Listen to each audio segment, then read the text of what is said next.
Bienvenidos a este nuevo episodio de Pensemos. Hoy un episodio especial. Vamos a hablar sobre el Día del Amigo y por qué se llama el Día del Amigo. Para eso, qué mejor que hablar con un amigo que en este momento está en Salta y que nos va a explicar que este Día del Amigo es cuando el hombre llega a la luna. Con nosotros el doctor, ingeniero aeroespacial Livio Gratón. Livio, un placer escucharte y verte. Que hace mucho que no nos vemos. Un gustazo. Qué raro entrevistar a un amigo, es raro. No uses anécdotas. Sí, no voy a decir nada de que te daban la pata de pollo vos. Livio, con Livio nos conocimos en el año 86, más o menos, si yo mal no recuerdo. Por ahí.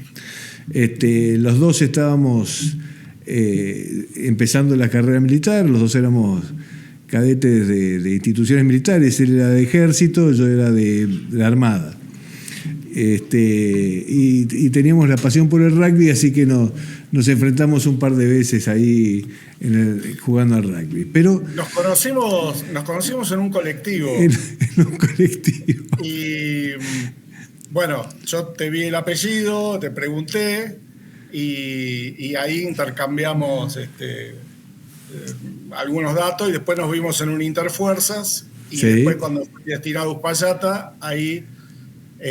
pasaste a ser un hijo adoptivo de mi vieja y te empezó a dar del pollo las patas de pollo que era... Exactamente, y sí. Vos no me dabas ni pelota, o sea, tu familia realmente me albergó, pero vos, la amistad nuestra floreció más adelante, digamos. Fue a fuerza de mi mamá. Che, Livio, escúchame, ahí leer tu currículum es muy largo, pero antes de meternos en la parte esta que has hecho doctorado en... Ingeniería aeroespacial. ¿Hay muchos doctores en ingeniería aeroespacial en Argentina? No, seguramente no. Y si hay doctores en ingeniería, sí, pero aeroespacial entiendo que no. Y si hay, deben haber estudiado en el extranjero, pero no conozco. Hay doctores en ingeniería que se dedican a lo aeroespacial, aunque hayan estudiado otra cosa, y que son muy, muy buenos. Vos ahí, para ver, porque la vida de Livio es bastante, tiene unas vueltas muy raras. Livio se recibe de oficial de infantería de ejército. Y antes de meterme en el tema aeroespacial, que es el que lo convoca, vos terminaste yendo con los cascos azules a las misiones a Croacia en aquel entonces. Sí, BA4 y BA5, Batallón Ejército Argentino, 4 y 5, dentro de lo que era un PROFOR, se llamaba United Nations Protection Force, que era... En Croacia había una parte donde tradicionalmente habían vivido una población de origen serbio. Ajá. Y cuando se arma el descalabro, quedan ellos adentro de lo que era Croacia independiente y bueno, se crea una fuerza de peacekeeping. De paz, claro. O sea, Naciones Unidas tiene peacekeeping y peace enforcement. Una fuerza en la paz, que ahí por lo general van las potencias, como lo que pasó en Kosovo, es decir, ahí los involucrados no tienen demasiado interés en hacer la paz, y entonces Naciones Unidas lo fuerza.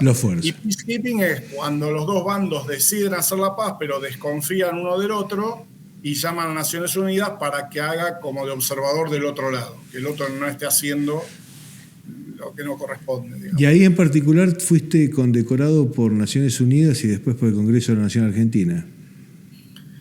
Sí, es una mención, para ser estrictos, porque Naciones Unidas no da condecoraciones.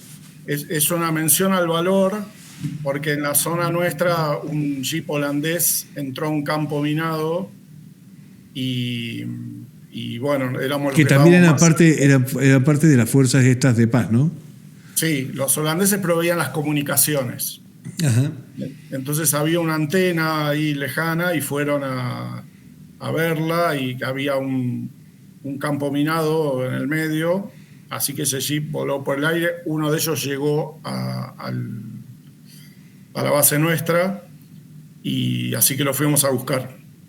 Y ¿Fuiste vos con alguien más o lo fuimos, lo decís vos y tu cuerpito? No, éramos varios, fuimos en un jeep. La verdad que me da vergüenza, pasaron muchos años y no recuerdo los nombres, debería acordarme de todos los que fuimos, así que les pido disculpas si ven esto. Después los busco y los pongo en los comentarios ahí, si se puede. Pero íbamos en un jeep y un suboficial y yo íbamos al trote adelante, porque yo creía que a lo mejor eran minas que se habían puesto hacía poco y para ver algo en el suelo. El piso, claro. Y así que vamos mirando y el jeep venía despacio atrás. Y así hicimos varios kilómetros hasta que llegamos al lugar, y ahí estaba el jeep dado vuelta y había un suboficial muerto y otro que estaba malherido porque no tenía puesto el cinturón. Entonces cuando explotó la mina, él voló muchos metros hacia arriba y al caer se rompió la columna. Y así que entramos a sacarlo y bueno, y los llevamos a... Entonces metieron en un campo minado para ir a buscar Sí, estaba oscureciendo, era una situación compleja, y bueno, yo decidí meterme y los suboficiales me siguieron. O sea, yo empecé a entrar y de golpe empecé a sentir lo que está hablando todo. Pero las puteadas de, claro, ¿no? De mire dónde nos hace meter y me di vuelta y me estaban siguiendo para sacarlo. Y son esas cosas que sale bien y sos un héroe, y si sale mal estaría condenado por haber causado más tragedia, ¿no? Claro, más muerte de la que había. Bueno, eso más o menos te va pintando. Después te seguís en el ejército y decidís un día empezar a estudiar dentro del ejército ingeniería, ¿correcto? Claro, me hago ingeniero militar y... ¿El ingeniero militar qué hace? ¿A qué se dedica? ¿Al tema puentes? No. Ese es el arma de ingenieros. Ajá. El arma de ingenieros está muy especializada en algunas cuestiones, en dar un apoyo a todo lo que necesite una infraestructura importante. Uh-huh. Y también algunas armas especiales. Ellos se dedican mucho a lo que son los campos minados, los lanzallamas, un tipo de armamento especializado, y de dar apoyo a otras armas en cuestiones de infraestructura como ser puentes. Uh-huh. Pero eso, hay ingenieros que son del arma de ingenieros, pero en realidad son las cosas separadas. Los ingenieros militares estudian ingeniería y se reciben de ingeniero. Ajá, perfecto. Y a partir de ahí seguís hasta el grado de capitán y decidís empezar a meterte en el tema aeroespacial. ¿Pero claro. ¿Y de dónde ¿De dónde te picó eso? No, a mí siempre me gustó mucho la exploración.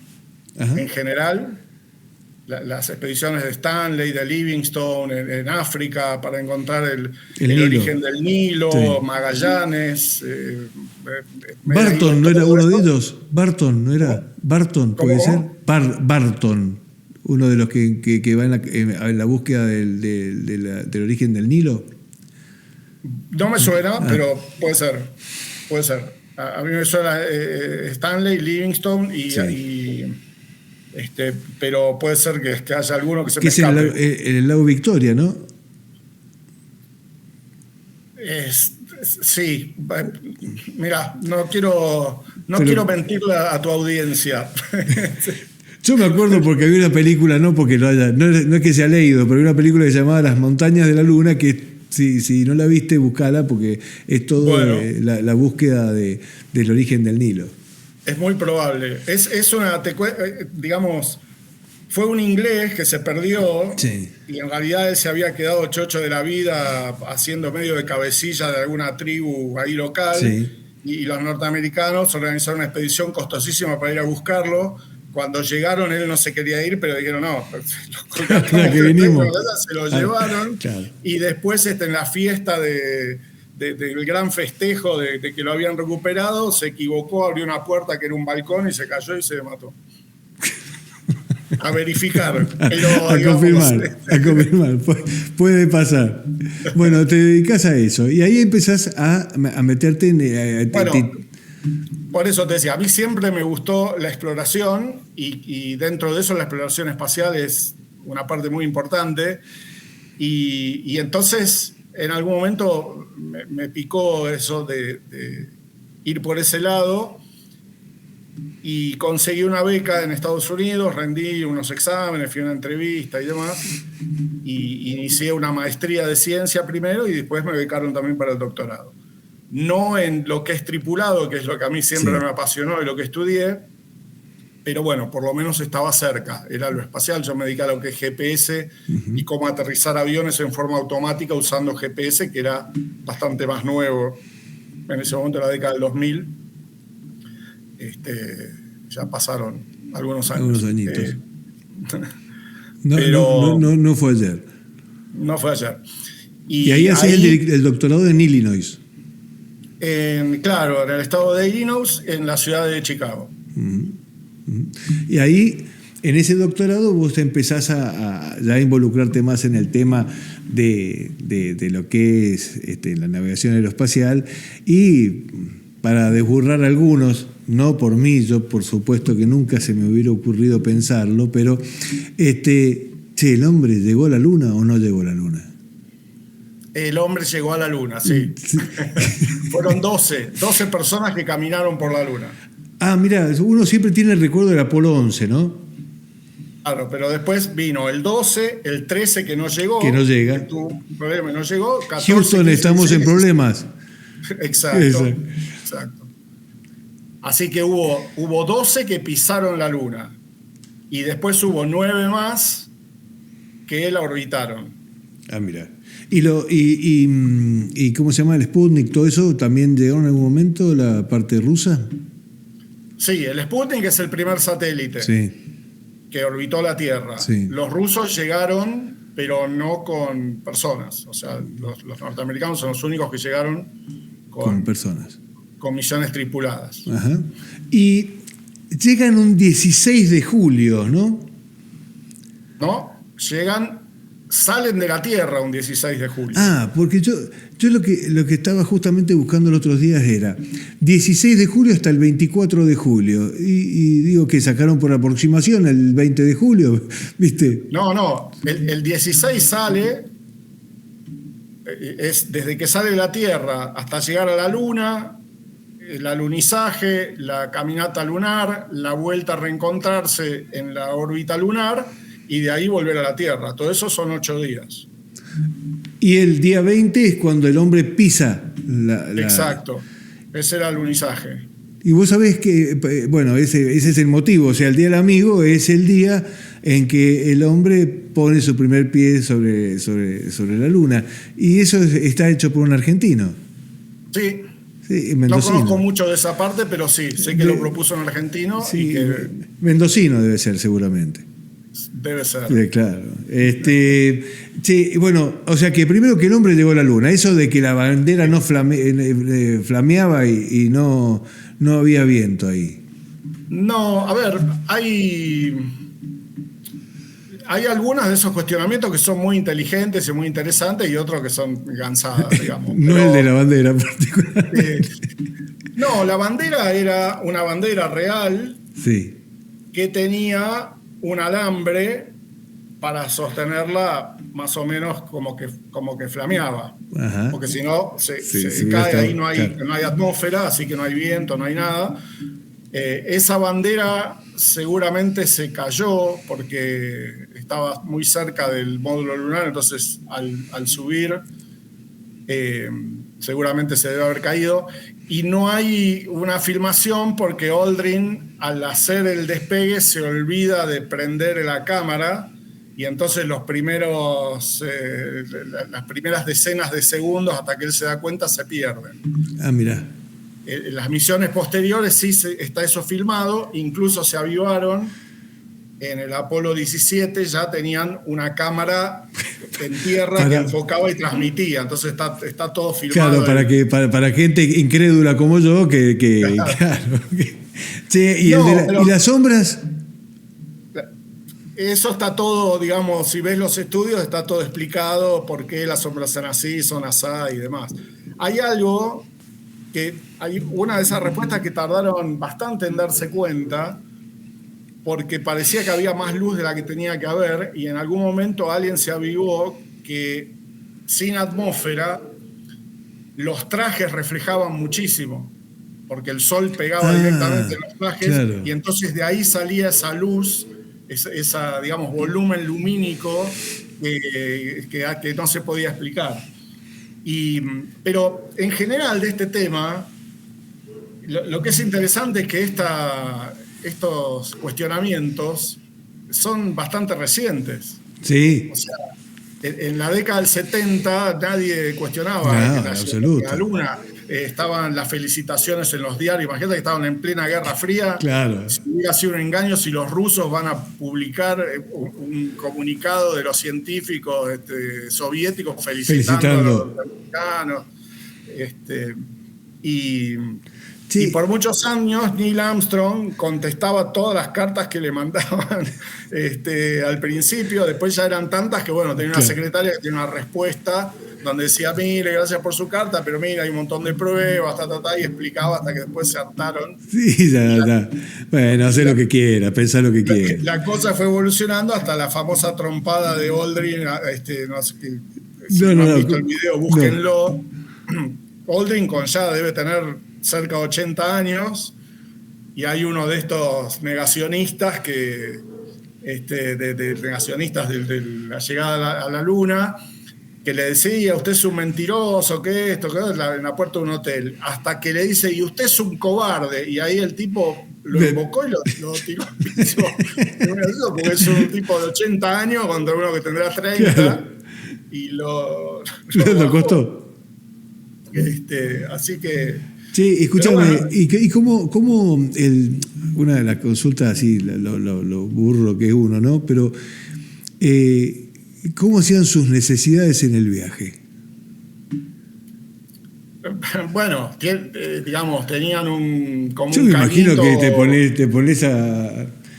Te iba a decir a mear, no, pero como un orinar, cañito con vacío, que quedaba en una bolsa.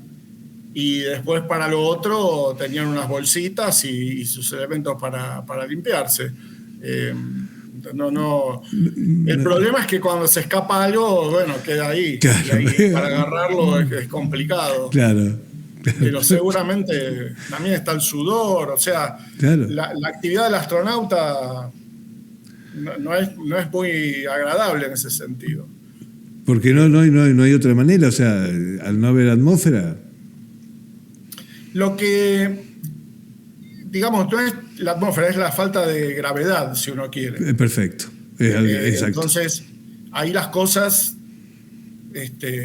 van juntas, ¿no es cierto? Porque pues, si no tenés gravedad, no tenés atmósfera, obviamente. Sí, pero está bien la aclaración. Pero tienen eso, cuando algo por eso la fabricación de todos los elementos tripulados tiene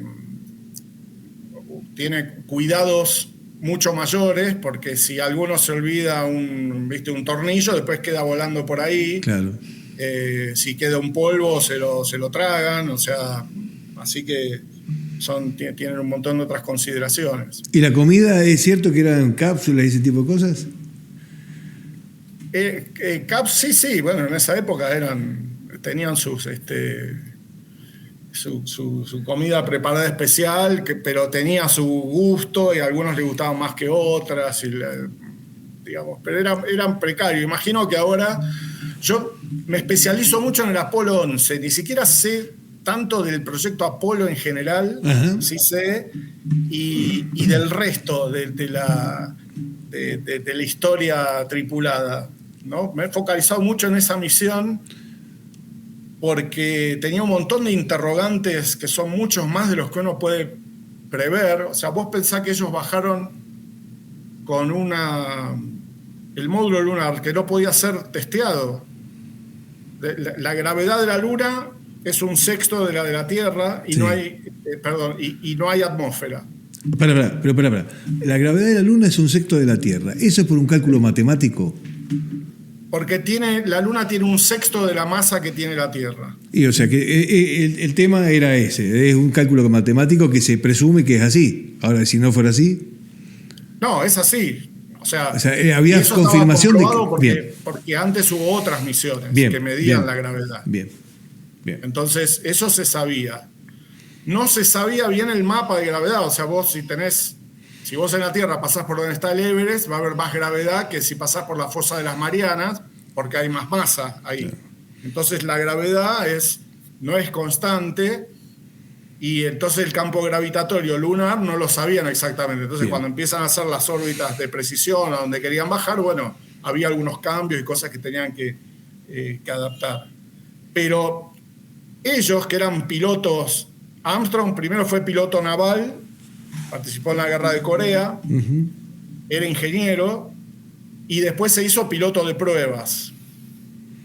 Entonces voló, digamos, los aviones más avanzados que había en esa época, y después se hizo piloto, se hizo astronauta.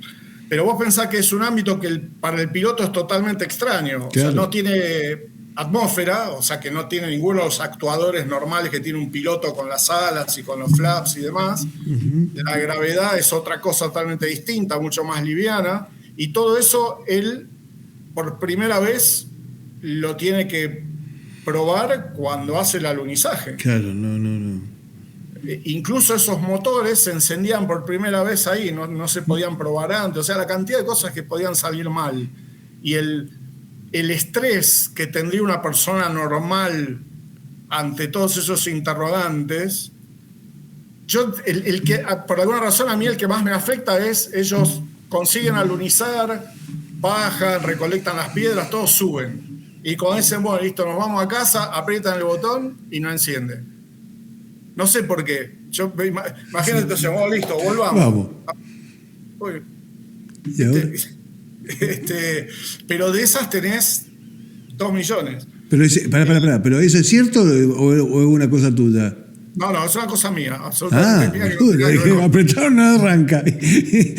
Bueno, nosotros porque hemos tenido cada auto. Hemos tenido cada auto. El Citroën ese que tenía. A lo mejor de ahí viene, viene el tema. Era ahorrativo porque consumía 1 litro cada 10 kilómetros, cada 100 kilómetros, pero de aceite. No, qué maldito que sos. Era un Citroën Palas, tenía 3 posiciones, se levantaba, se bajaba, era una cosa espectacular. Bueno. Así que bueno, la misión tiene esas particularidades. Otra cosa que a mí me llama muchísimo la misión es la tripulación de esa misión. Eso te iba a preguntar, ¿por qué los eligen a ellos? ¿Se hace una elección específica preferencial o se hace un llamado para ser voluntarios, a ver quién se sumaba? No, bueno, el llamado sí, la actividad era totalmente voluntaria. Ellos inicialmente eran todos pilotos de las Fuerzas Armadas. La gran mayoría eran de la aviación naval, porque bueno, aterrizar en un portaaviones es lo más difícil, lo más difícil que uno se puede imaginar como piloto. Y los primeros 7 eran grandes pilotos, que son los del proyecto Mercury, y que fueron héroes nacionales y muy reconocidos. Después, Armstrong y Aldrin son de la segunda camada. No me acuerdo cuántos son, pero serían alrededor de 15. Y después ya Collins es de la tercera camada, donde ya son bastantes más. Todos voluntarios, pasaban pruebas muy estrictas y después tenían toda una capacitación especial donde algunos sobresalían por sobre otros y entonces esos se iban eligiendo como comandantes de la misión. Perfecto. Y los otros iban quedando para los otros 2 lugares. A veces algunos de esos que ocupaban esos segundos lugares, a la misión siguiente iban de comandante. Pero En el caso del Apolo 11, justo ahí había una rotación, hay toda teorías de por qué lo eligieron, que por qué era el único civil, porque Armstrong para el momento que se incorpora ya era piloto de pruebas y era civil hacía muchos años. Pero en realidad aparentemente simplemente se dio una rotación y le tocó a él. El tema que hay con esa tripulación es que Buzz Aldrin era bastante problemático. Era alguien que no era querido por los otros astronautas, o por algunos de ellos, y aparentemente el padre de él en el Congreso hace lobby para que él sea el primero en bajar. Que era un hombre muy poderoso. Muy influyente. Y él también empieza a presionar, hablar por acá y por allá con argumentos que eran válidos, pero el primero que iba a bajar iba a ser comandante. O sea, digamos, sus argumentos técnicamente, que el lado de la puerta y qué sé yo. Armstrong, que siempre ha sido falleció, pero era muy medido en sus comentarios, y muchas veces le preguntaban y decían, mira, no me acuerdo los detalles. Tiene un montón de cosas que le preguntan como, ¿y vos de chico soñabas con...? No, o sea, muy... a él le preguntaron de eso. ¿Y vos qué sentiste cuando bajaste? Y tuve frío. Me dio sed. En su biografía, Aldrin dice que él lo fue a ver a Armstrong y que le explicó qué sé yo, y que Armstrong le contestó, le dice, mira, yo tengo conciencia de la connotación histórica de quién baja primero. Y que ahí se acabó el diálogo. Y cuando le preguntaron a Armstrong, su biógrafo, porque él es el único de los tres que no escribió nunca una autobiografía, si había existido esa conversación, él dijo, mira, la verdad, yo no la recuerdo, lo cual no quiere decir que no haya existido, pero yo no la recuerdo. Así que no se sabe. ¿Qué pasó bien? Pero Armstrong era casi autista en algún sentido, muy circunspecto, digamos, como jefe nunca se prendía en las peleas, no se irritaba, y en algún momento le preguntaron, ¿querés que te saquemos este Aldrin de encima y que lo cambiemos? Él dijo, no, es un tipo muy profesional, es un tipo muy capaz, y a mí es lo único que me interesa. Así que se mantuvo esa tripulación. Collins, que era el normal, porque Aldrin es un tipo que después se hizo alcohólico, o sea, no soportó la fama. Es el único que sigue vivo. El otro que era un ermitaño. No era un ermitaño, pero... Un insensible. Era una persona muy... Yo lo admiro muchísimo a Armstrong. Y te digo, aparte de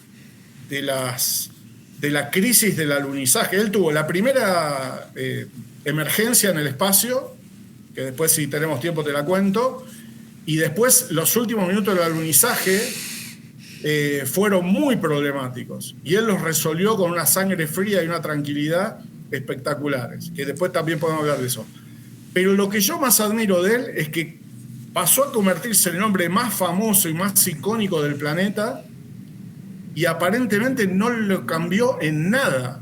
Siguió haciendo su vida igual, siguió dando clases en la universidad, le molestaban las cosas que le molestan a todo el mundo. En la universidad no le reconocían la antigüedad de algunos años, a él le pareció injusto, imagínate que no necesitaba la plata, claro.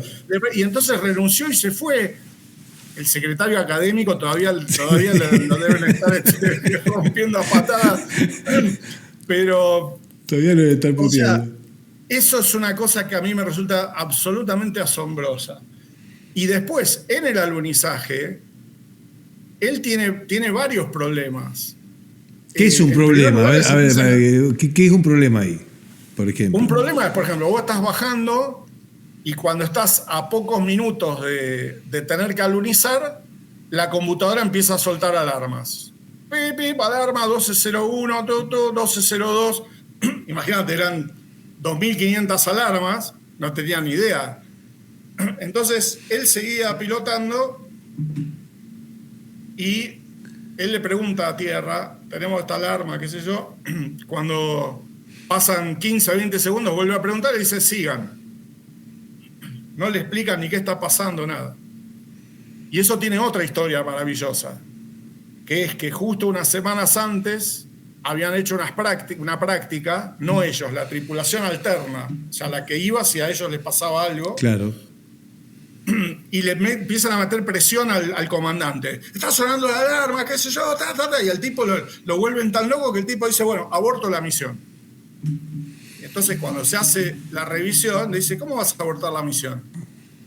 Si vos tus instrumentos te están marcando las cosas bien, vos lo que ves está bien. Y dice, sí, pero me están sonando todas estas alarmas, yo no sé qué son, ya hay riesgo de vida, que eso, se armó todo un despelote ahí en la NASA, de lo cual esto no sabían estos tres. Claro. Entonces, el que estaba a cargo de lo que es el análisis de misión, dice, bueno, ya me hacen una lista de las alarmas que son críticas, las que son críticas y son persistentes y las que no son críticas. Entonces, cuando los tipos les suenan alarma, los tipos miran su tablita, claro, y dicen, esta es crítica solo si es muy persistente. Y entonces, cuando suenan las alarmas, van a tierra, el tipo ese mira la tablita, qué sé yo, y un tipo que tenía 24 años decide, sigan. Y entonces el comandante de la misión dice, sigan, y entonces Armstrong sigue. Ese es un problema. Después, cuando él empieza a llegar, no le gusta el lugar de alunizaje, porque tiene unas piedras gigantescas, y dice, acá me la voy a pegar con esta piedra, entonces decide ir más adelante. Y empieza a acabarse el combustible. Entonces, ahí se ve el profesionalismo de Aldrin, porque Aldrin tenía la misión de decirle velocidad horizontal y velocidad vertical. ¿Sí? Y un numerito con el cual Armstrong, mirando ese número, mirá el sistema precario, sí, o sea, sí, el tipo en la ventana tenía pintado unos números, ¿sí? Entonces, Aldrin le decía 22, entonces él miraba el 22 en la ventana y ahí por la ventana veía dónde la computadora estaba dirigiendo el alunizaje. El alunizaje. Perfecto. Entonces, él le cantaba esos tres números. Velocidad vertical, o sea, y en un momento se da cuenta que se están repasados del momento que tenían que bajar. Y en tierra también se da cuenta. Dice, ¿qué pasa? Ya tendría que haber bajado y sigue gastando combustible. ¿Y qué hacen? En tierra, el que estaba a cargo dice, no le digan nada salvo cuántos segundos de combustible le quedan. Porque algo está pasando, dejemos tranquilo que Armstrong decida. Y Aldrin, porque una cosa es estar en tierra, Aldrin está ahí y si se estrolan, digamos, y el tipo se mantiene, en un momento se le escapa estamos clavados en la velocidad vertical, como diciendo, tendríamos que estar aumentando la velocidad, pero le hace ese comentario y no dice más nada. Entonces el tipo sigue de largo, encuentra otro lugar y cuando está bajando se le inclina un poco el módulo lunar. Entonces él toma la decisión de no apagar los motores. Teóricamente hay que apagar los motores un par de segundos antes porque si no al fuego pegar contra la luna eso podía quemarlo o hacer explotar el motor o lo que fuera. Él decide, no, dice yo que estoy medio inclinado, prefiero tener el control hasta el final. Era un ingeniero de la Gran 7, o sea que no es que era una decisión así. Sí. Y entonces toma esa decisión y cae. Todo ese drama, si vos le escuchás la voz del tipo, no te das cuenta que está pasando absolutamente nada. ¿No? Entonces, es muy dramático si vos estudiás el tema, pero él tiene una sangre fría espectacular. Y el otro, Collins, él en su autobiografía llama a la relación entre ellos como amiable strangers, que quiere decir extraños amigables o amigablemente extraños, ¿no? O sea, nunca fueron amigos ni antes ni después, pero yo siempre a mí me gusta mucho lo que es conducción de personal y siempre uso ese contraejemplo. Porque en un lugar de trabajo lo principal es el respeto profesional. Después, si te cae simpático o no te cae simpático, bueno. Si te haces amigo o no te haces amigo, son dos mangos aparte. Sí, ayuda, pero no pasa por ahí. ¿No es cierto? Pasa porque vos respetes profesionalmente al que está trabajando con vos. Así que esa es otra de las cosas también de la misión que son fantásticas. Che, Livio, escúchame, perdóname que por ahí es medio bruto. Está el cohete. La parte de abajo es la propulsión, ¿no? Es toda la parte. Sí. ¿Eso se desprende a qué altura, más o menos? ¿Cuántos desprendimientos hay? ¿3 o 4, no? Tenés uno a... capaz que la pifie un poco, pero uno más o menos a 70 kilómetros. Uh-huh. Otro más o menos a 140 kilómetros. Uh-huh. Y el otro no es mucho más arriba porque se usa para ponerlo en órbita de terrestre y después para sacarlo hacia la Luna. Uh-huh. Y ese se desprende camino a la Luna, ¿no? Así que más y o menos ellos llegan con el módulo lunar con el combustible o la energía que tenía el módulo. Ellos llegan ahí. No, claro, vos, a ver, te explico. Vos tenés las 3 etapas del cohete Saturno 5, que era una bestia de 100 y pico de metros de altura. Qué bárbaro. Vos pensás que ese bicho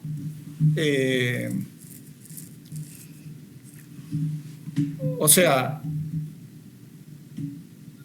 todo antes de salir son 3 millones de kilos, o sea, 3.000 toneladas que se levantan de cero, o sea, de cero empieza... De reposo absoluto, sí. Para llegar a o sea, 3 millones de kilos para llevar unos 10.000 kilos a la Luna. Eso es lo que baja en la Luna. Pero te explico, van las 3 etapas. Sí. Se separan las 3 etapas y queda lo que se llama el módulo de servicio, sí, el módulo lunar y el módulo de comando. Ellos viven en el módulo de comando. Los 3. Sí. El módulo de servicio es el que tiene el combustible, digamos, el oxígeno, las comunicaciones. Entonces... ¿Y el módulo lunar que va a ser utilizado para lunizar? Claro, en algún momento 2 se pasan al módulo lunar y queda uno solo en el módulo de comando. Se desprende el módulo lunar y baja.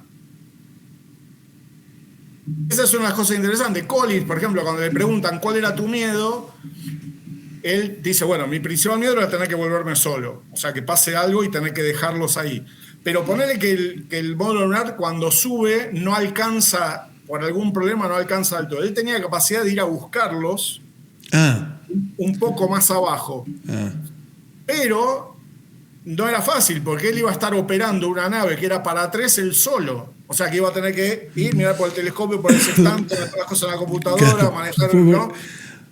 O sea, pará. Entonces, quedan esos módulos, se desprende una parte que es el módulo lunar, baja a la Luna. Sí. ¿A qué distancia más o menos?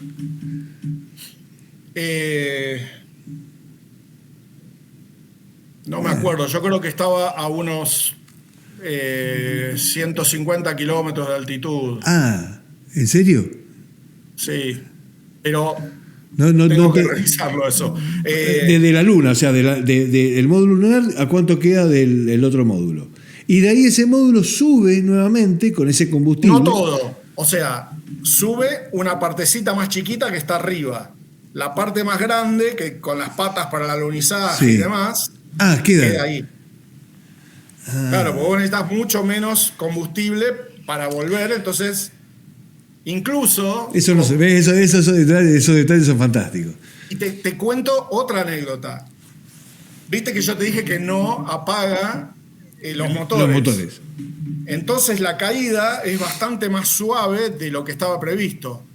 Se suponía que al pegar fuerte las patas se retraían. Sí. Ajá. ¿Sí? No como se clavaban, no se enterraban. No tiene el control final porque no quiere correr ningún riesgo de que caiga. Sí. Las patas quedan mucho más largas. Entonces, si vos ves la filmación, hay una cámara desde adentro con Aldrin filmando a Armstrong cuando baja, que él baja y primero está bastante más alto de lo que tenía que estar. O sea, la escalera se la acaban. Entonces él baja y se para en la pata esa grande circular y después vuelve a subir como para asegurarse, antes que baje el otro, ¿viste? Para asegurarse que puede volver a subir. Y después baja y ahí sí da el paso y dice un pequeño paso para el hombre que yo. Pero no, decilo, porque por ahí hay muchos que nos vean no lo saben. Un pequeño paso para el hombre, un gran paso para la humanidad. Exacto. Que se come una palabra. A ver. Ahora te lo explico. Pero el tema es que los que les gusta inventar cosas dicen que Armstrong baja y ve algo tan espeluznante que vuelve a subir desesperado. Claro. Lo he visto. Pero bueno, no, eso es lo que estaba pasando. Cuando él dice lo de un pequeño paso, en inglés, si vos decís man, es como si dijeras humanidad.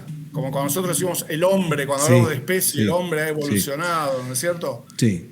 Entonces, él, cuando dice un pequeño paso para el hombre, en vez de decir for a man, dice a small step for man, a giant leap for mankind. O sea que si lo tradujeras diría un pequeño paso para la humanidad, un gran salto para la humanidad. No un pequeño paso para el hombre, no. Claro, es como si vos en vez de decir un pequeño paso para un hombre, un gran salto para la humanidad, dijeras un pequeño paso para el hombre, un gran salto para la humanidad. No tiene ningún sentido. Entonces, como hay estática, por muchos años se decía, ¿qué pasó? ¿Se equivocó? ¿Se perdió en la estática? Y él siempre mantuvo el misterio y en un momento dijo, mira, la verdad no sé, posiblemente me lo comí, pero lo que quise decir fue eso, claro. Esto. Y entonces lo que se hace, vos vas a ver cuando ves escrito en inglés, por eso el E está entre paréntesis. A small step for a man, entre paréntesis, man, a giant leap for mankind. Porque no se sabe si lo dijo o no. Lo dijo. ¿No? Escúchame, y bueno, de ahí él sube una parte, la otra parte lo buscan. Perdóname, el que queda en espera, que está en órbita alrededor de la Luna. Está en órbita alrededor de la Luna. Y el pobre tipo. Y tienen que coincidir los dos en ese momento. Claro. Y te relaciono a otra cosa. ¿Por qué sonaban todas las alarmas? Porque como tenían un montón de miedos en ese momento, todos lo hacían por primera vez, cuando ellos están yendo para alunizar, dejan prendido el radar para encontrarse con el otro. Cosa que si sale algo mal, no tener que empezar de cero, sino ya tener alguna idea. Y eso, más otras cosas más, provoca que la computadora no termine sus ciclos. Entonces, cuando no termina de hacer algo, la computadora te va a dar y decir, mira, no terminé todas las tareas que me habías dado. ¿Sí? Claro. Esas eran las alarmas. Esa era la alarma. Ahora, ¿por qué? Volviendo también a la preparación, MIT, que es la que prepara la computadora, que fue muy controversial, porque es el primer contrato de la NASA. En el 61 se lo dan a una universidad y la industria puso el grito en el cielo de por qué le daban algo tan importante como la computadora. Fue una apuesta que resultó muy bien al final. Pero una cosa súper revolucionaria que hacen, que no existía hasta ese momento, es que la computadora sepa priorizar tareas. Entonces, por eso estas alarmas, obviamente, no eran agradables, pero no eran graves, porque la computadora estaba diciendo, no terminé todo, pero sabía que lo que no terminaba era la tarea que no era tan importante. Bien. Era esto del radar, que en ese momento no se estaba usando, que era por las dudas, no sé qué. Después, para misiones posteriores, lo dejaban apagado ese radar. Claro. Porque no hacía falta. Pero bueno, está bien. Entonces, me estabas preguntando. Va en órbita de la Luna y el otro va subiendo. Y de ahí tiene que encajar de vuelta. Encajar de vuelta es algo muy complejo. Lo habían practicado, eso sí se podía practicar, y incluso lo practicaron en tierra ya con el Apolo 9. Uh-huh. Apolo 9 no fue a la Luna. El Apolo 8 sí. Fue y dio la vuelta sin alunizar. El 9 probaron todas estas cosas en tierra y el 10 sí ya volvió. Bajaron hasta 14 kilómetros de altitud y se volvieron. Pero ahí también hubo casi un desastre, porque hay alguna confusión donde Armstrong creía que estaba en automático y en realidad estaba en manual. Al revés, él creía que él tenía todo el control y estaba en automático. La nave estaba en automático. Entonces, cuando él hacía una maniobra, la nave trataba de compensarlo y vos pensás que son dos naves con un tubo en el medio, sí, y que si empiezan a jorobarse se puede romper todo. Tenían un procedimiento de emergencia para pasar como con caminata lunar, pero muy complejo y muy riesgoso, pero por las dudas tenían eso también. No, así que, bueno, sí. Me hace acordar un amigo que no veía mucho, ¿no? Entonces decide meterse a hacer, ¿cómo se llama? Aeromodelismo. Entonces va al aeroclub, que se le prestan un control y va el avión, ¿viste? Él estaba mirando y él le iba haciendo el avión que fuera para un lado, para el otro, y veía que el avión hacía lo que se le cantaba el culo, ¿no? Que el avión subía y bajaba, y dice, pero el tipo le estaba cayendo para allá. Y de repente los miran los otros para pedir ayuda y se dan cuenta que están todos mirando para otro lado. Él estaba siguiendo un pájaro. El avión. Más o menos se le pasó a estos flacos. Che, escúchame, alguna para ir cerrando, porque la verdad que da para mucho más hablar, ¿no? Porque del tema, por lo menos del tema de la llegada del hombre a la luna, pero ¿algún dato que vos creas que te gustaría, que preparaste o que tenés ganas de contar, que algo que mucha gente no sabe prácticamente? A mí todo lo que me has dicho, para mí todo es novedad, pero... A ver, te puedo contar algo interesante, es que ellos en un momento ven, yendo hacia la Luna, ven un objeto que los está siguiendo, ¿no? Y dicen, viste, tenían una maniobra muy complicada porque ellos tienen que estar en la parte de más arriba del cohete, cosa que si hay una emergencia poder desprender a los astronautas si hay un aborto de la misión. Entonces, en un momento ellos tienen que desprenderse con el módulo de comando, darse vuelta, se abre como si fuera una flor donde está el módulo lunar, tienen que enganchar el módulo lunar y sacarlo de la tercera etapa. Y ellos dicen, capaz que es o la tercera etapa que nos está siguiendo, que quedó en la misma órbita, entonces llaman a Tierra y dicen, che, ¿dónde está la tercera etapa? Y dicen, no, estaba en cualquier otro lado. Wow.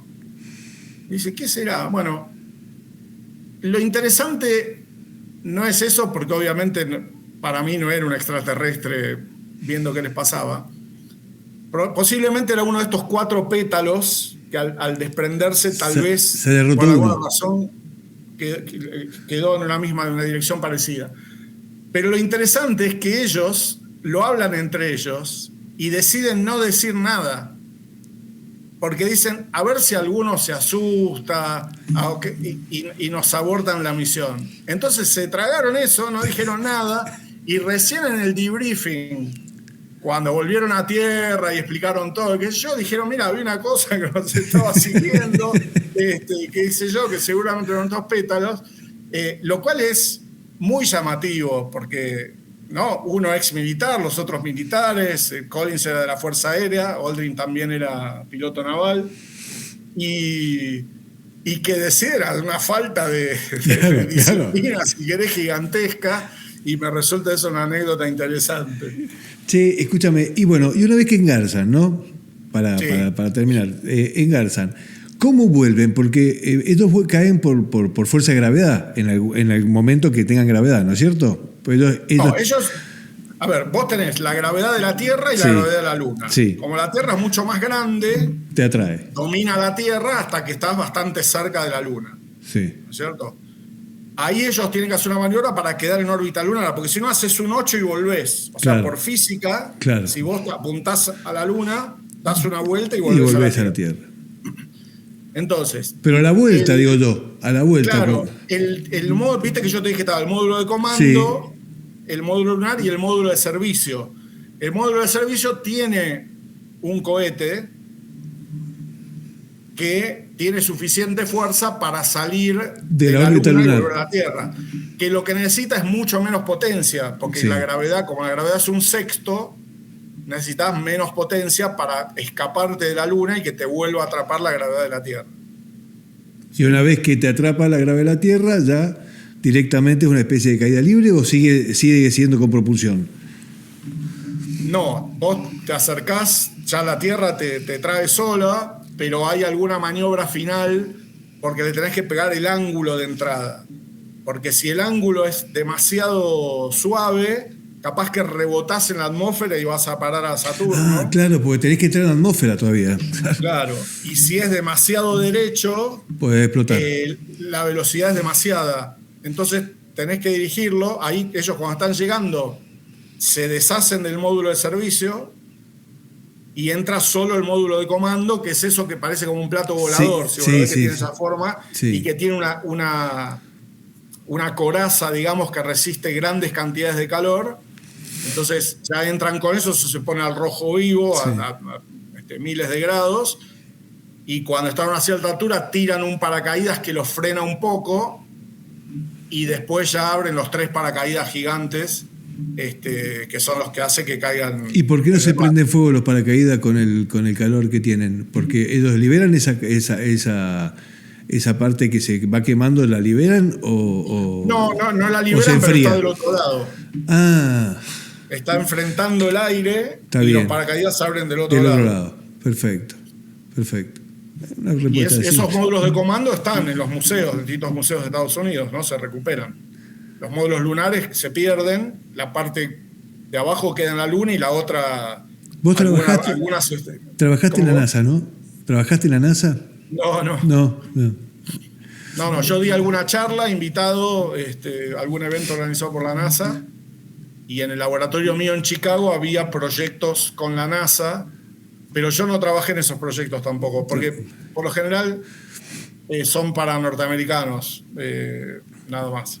Escúchame, vos de ahí te quedás en Estados Unidos, tenés un muy buen... Ya vamos terminando, pero como para vos de ahí te volvés a Argentina. ¿Por qué te volvés a Argentina? Vos me hablaste siempre de una persona que me parece que no es muy reconocida, pero que habría que ver, por lo menos de investigarla, ¿no? No, a ver, yo volví por 2 razones, pero te diría que la principal fue familiar. Uh-huh. Había algunas personas que ya se estaban poniendo más viejas, 3 personas. Una de esas 3 era tu mamá. Uh-huh. Y yo te diría que principalmente decidí volver por eso. En ese momento yo estaba en una tratativa muy avanzada con la Agencia Espacial Alemana y había tenido un par de entrevistas por teléfono, incluso me ofreció el pasaje para la entrevista final en Múnich. Y yo le dije, le ahorré, le dije, mira, la verdad ya tengo decidido volverme a la Argentina. Y en simultáneo surgió la posibilidad de trabajar en la Agencia Espacial Argentina con Baroto, digamos, que es para mí, no para mí, para muchos, digamos, la figura más destacada de lo que es la ciencia y la tecnología aplicada en el país.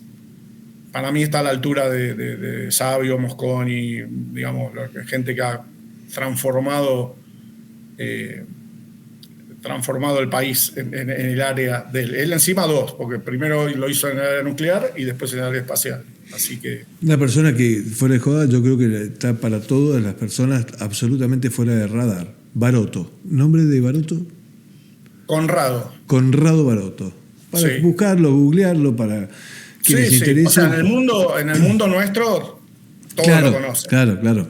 Claro. Pero sí, fuera de él, creo que es muy poco conocido y seguramente muy poco reconocido. Sí.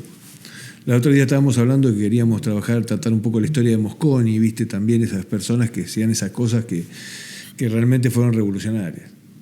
Sí, es que son dos componentes que es difícil que los tenga la misma persona. Tener una gran visión y tener la capacidad de que algo de eso se haga. Sí, plasme. Porque grandes ideas tenemos muchos, pero después convencer a otros, saltar las contras, no desanimarse cuando vos querés 100 y te sale 70, bueno, ver ese 70 y no, viste, morirte llorando por lo otro que no hiciste. Así que sí, esas son las... Bueno, nos queda mucho. Bueno, ahí te vas a la CONAE y después que es para la mayoría de las personas vendría a ser la NASA. ¿Está bien la comparación? Sería la NASA, sí. La NASA en Estados Unidos. Y después de la CONAE ahora te has ido y estás como secretario de Ciencia y Tecnología de la provincia de Salta. Ciencia y Tecnología de la provincia de Salta. Escúchame, no quiero alargarme mucho porque la verdad que se nos va a hacer demasiado largo el video y la verdad que son temas para charlarlos después específicamente si querés. Dale. Pero ¿cómo estás viendo el tema tecnológico, no solamente en Salta, sino a nivel nacional? A ver, hay algunos temas que son complejos donde se está sacando financiamiento y hay una confusión muy grande donde se entiende que o se está reclamando mucho por financiamiento para el pago de salarios y no para la continuidad o creación de proyectos. ¿Puede haber algo de eso? A ver, mirá, es difícil decirlo así en poco tiempo. Yo creo que hay que evitar los péndulos, irse de un extremo al otro. No todo toda propuesta tecnológica hay que ponerle dinero y hacerla simplemente porque es una propuesta tecnológica. Por otro lado, no se puede frenar todo porque hay una desconfianza y se asume que todo es una porquería o todo es un robo. Entonces hay que buscar ese equilibrio. Yo estoy de acuerdo que los que piden fondos y quieran hacer cosas tengan que presentar con claridad qué quieren hacer, cómo se va a medir el resultado de eso, cómo hacer una evaluación de impacto y después de ahí ver si le das más plata, si no le das más plata, si la dirigís a otro lado, o etcétera. Incluso cosas que han sido muy mal administradas o gerenciadas han generado un conocimiento, han generado una capacidad. Entonces, a veces hay que decir, bueno, se manejó mal, pero toda esta gente aprendió un montón de cosas, veamos cómo la redirigimos bien y no perdemos todo esto se hizo. Toda esta experiencia. ¿No es cierto? Entonces, ese es para mí la cuestión que, como en todas las cuestiones de gestión, hay que usar el sentido común. Y la ideología, para mí, no tiene que entrar en las decisiones. Hay que hacer un análisis frío, a ver qué hay. Un análisis tipo Armstrong. Claro, hay que hacer un análisis y hacerlo con cierta rapidez. O sea, yo tengo una interacción con Nación, si querés, y cuando las cosas no se mueven, vos tenés la duda, o a lo mejor quieren destruir las cosas, o a lo mejor son muy minuciosos y quieren ver bien cómo lo hacen y cómo se gasta y demás. Pero hay que buscar un equilibrio, o sea, no se puede paralizar todo hasta que vos, digamos... ¿no? Conozcas a la gente o confíe. Claro, o sea, hay que buscar un equilibrio, hay cosas que son fáciles de resolver y hay que resolverlas. O sea, si vos tenés una ecuación con derivadas parciales de quinto orden, tenés otro que se basa en la teoría de la relatividad y tenés otro que es 2 más 2, resolvé el 2 más 2. No esperes, porque primero, no sé si se entiende. Está clarísimo. Estoy hablando generalidades y digamos... No, está claro. Pero bueno, nos queda una charla pendiente para hablar de los AOCOM, para hablar de los proyectos CAREM. Hay muchas cosas de la ciencia y tecnología en Argentina que vale la pena profundizar. Pero bueno, hoy es un 19 de mayo, viernes 19 de mayo, que la idea es que en vísperas de este Día del Amigo, tener este especial con vos que nos has desburrado y que ya mañana, el Día del Amigo, todos puedan disfrutar de este día. Así que te mando un gran abrazo y que tengas muy feliz Día del Amigo. Aunque Dale, te hayas... bueno. Y feliz Día del Amigo para vos. Me hayas usurpado. No, feliz Día del Amigo para vos, que me robaba la pata de pollo. Che, Livio, muchísimas gracias por todo. Un gran abrazo y bueno, ya nos veremos pronto. Dale, gracias a vos. Un Chao, abrazo, hermano. y espero andar por Mendoza prontito. Ojalá Chau, que chau. sí. A toda nuestra audiencia, gracias por acompañarnos en este episodio especial del Día del Amigo, explicando las peripecias de haber llegado en aquel primer vuelo que hace alunizaje en la Luna y que es la primera vez que el hombre pisa en la Luna, con esa frase de Armstrong. Que tengan muy feliz Día del Amigo y nos vemos en el próximo episodio. Gracias.